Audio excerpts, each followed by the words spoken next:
It has been a little while since we talked about the auto apocalypse taking place. Carmageddon, as Def Leppard said. Carmageddon it. Carmageddon it. Carmageddon it. Although they didn't really say that.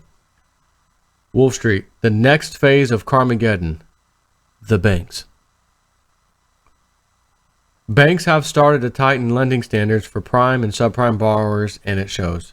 Banks are further tightening their lending standards for prime and subprime auto loans. This process started in Q2 2016, when auto lending had reached the apogee of loosey-goosey underwriting that had boosted sales of new and used vehicles to record levels and had ballooned auto loan balances outstanding to the $1 trillion mark. It also boosted risks for lenders. Inevitably, subprime auto loans started running into trouble in 2016, and it was time to now throw in the last trace of prudence into the wind entirely. The chart below, which I would like to share with you, based on the Fed's Senior Loan Officer Survey on bank lending practices for the third quarter, shows the net percentage of banks tightening lending standards. The negative percentages below the red lines signify net easing. It shows how loan officers have gradually, in fits and starts, dialed back their easing before Q2 2016 and then ratcheted up their tightening after Q2 2016. What does this mean? During Q3 2017, 10% of the banks tightened underwriting conditions compared to the prior quarter, but 0% loosened underwriting conditions. In other words, the tightening is proceeding gradually on a bank-by-bank basis, and the easing has stopped entirely. Banks reportedly tightened most terms surveyed for auto loans, the report says. Specifically, here are some of the terms the banks tightened in Q3, which adds to the banks that are tightening in prior quarters.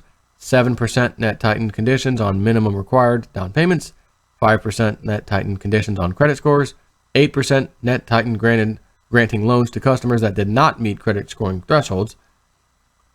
In a set of special questions, the October survey asked why banks were changing credit standards or terms for prime and subprime borrowers this year. The reasons were nearly the same for both prime and subprime borrowers, but subprime is clearly the bigger concern.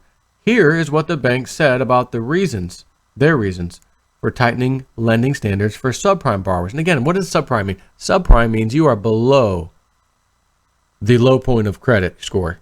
Okay, you are low.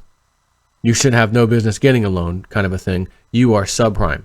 Okay, that's what that means. Just an FYI in case anyone didn't know that. So here's the reasons.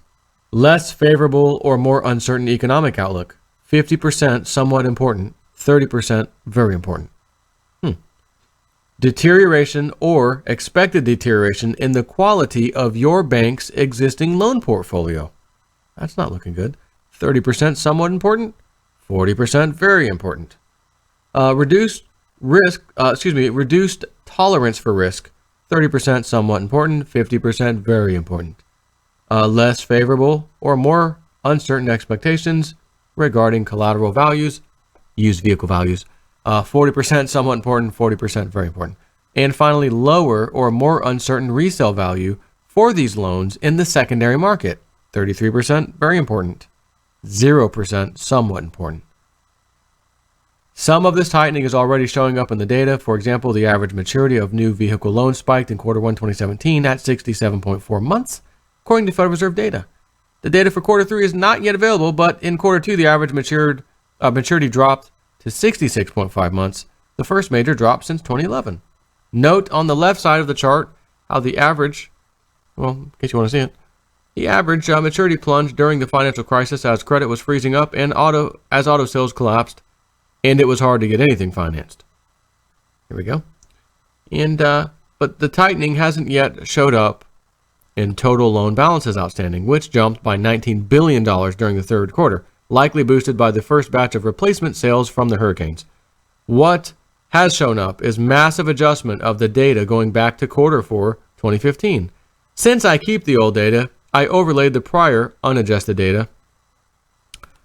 Take a look. I overlaid the prior unadjusted data, red line, and the current adjusted data, blue columns, in this chart below. The adjustment retroactively wiped out $39 billion in auto loan balances in Q4 2015. By quarter one 2017, the adjustment had wiped out $41 billion. Adjustment of data happens all the time. There are estimates that can be off, and occasionally adjustments are made to try to put them back on track. But it does show that auto loans did not suddenly plunge in quarter four 2015, as the chart based on the blue columns alone would have otherwise indicated. That banks are tightening their auto lending standards ever so gradually is another headwind the auto industry is facing. The hurricanes, by destroying or damaging a few 100,000 vehicles, created some temporary replacement demand for new and used vehicles, some of it financed by insurance companies.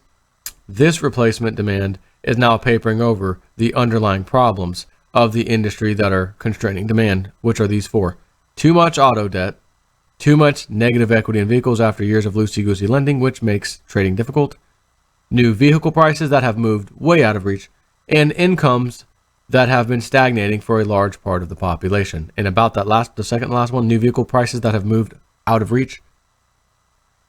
And that also includes your 7 and 8 year freaking loans they're giving out now. Still unaffordable.